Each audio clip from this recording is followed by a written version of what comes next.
आणखी एक मोठी बातमी आहे। गेल्या 2 दिवसांपासून बंद असलेला संभाजीनगर शहराचा पाणी पुरवठा पूर्ववत झालाय।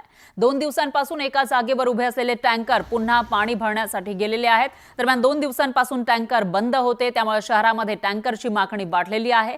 तर पाणी पुरवठा नसल्यामुळे शहरातील प्रत्येक भागामध्ये 3 दिवस उशिरा पाणी पुरवठा होणार आहे।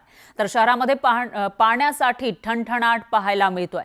या संपूर्ण स्थितीचा आढावा घेतलेला आहे आपले प्रतिनिधी अविनाश कांडजे यांनी। नकटीच्या लग्नाला 17 विघ्न ही म्हण तुम्ही ऐकली असेल।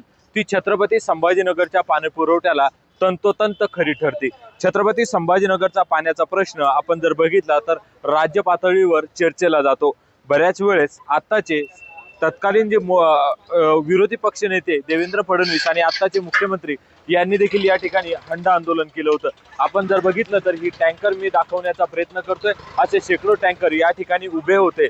सोमवार आणि मंगळवार हे दोनही दिवस या ठिकाणी टँकर एका जागी ठप्प होते, त्यामुळे शहराला पाण्यासाठी भटकंती करावी लागली।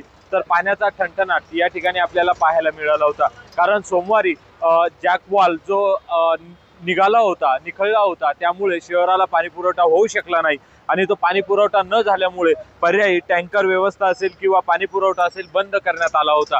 आता काही क्षणापूर्वी हे टँकर सुरू झालेत, मात्र आता एकाच घरासाठी 2-2, 3-3 टँकरची मागणी या ठिकाणी आपल्याला पाहायला मिळते।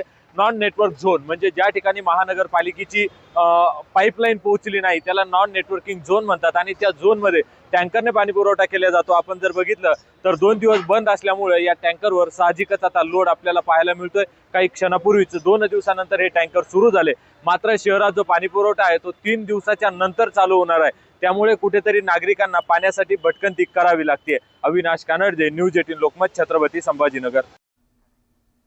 यानंतर बुलेटिनमध्ये तर ही महत्त्वाच्या बातम्या आपण बघणार आहोत। त्याआधी थांबूयात एका छोट्याशा ब्रेकसाठी।